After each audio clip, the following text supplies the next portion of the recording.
ঢাকা বিশ্ববিদ্যালয় কেন্দ্রীয় ছাত্র সংসদ ডাকসু ও হল সংসদ নির্বাচনের ভোট গ্রহণ শান্তিপূর্ণ ও সুষ্ঠুভাবে সম্পূর্ণ হয়েছে। মঙ্গলবার সকাল ৮টা থেকে বিকেল ৪টা পর্যন্ত একটানা চলে এই ভোট গ্রহণ। স্টাফ রিপোর্টার মিনহাস উদ্দিনের রিপোর্টে জানাচ্ছেন মিম আহমেদ। ভোট গ্রহণ শেষে সঙ্গে সঙ্গেই ভোট গণনার কাজ শুরু হয়।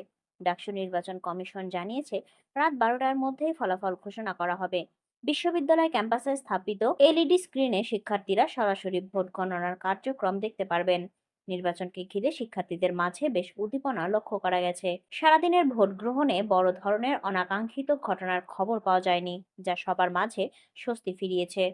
নির্বাচন কমিশনের তথ্য অনুযায়ী এবার ডাকসু নির্বাচনে গড়ে প্রায় ৮০% ভোট পড়েছে। নির্বাচনে মোট ভোটার ৩৯,৮৭৪ জন।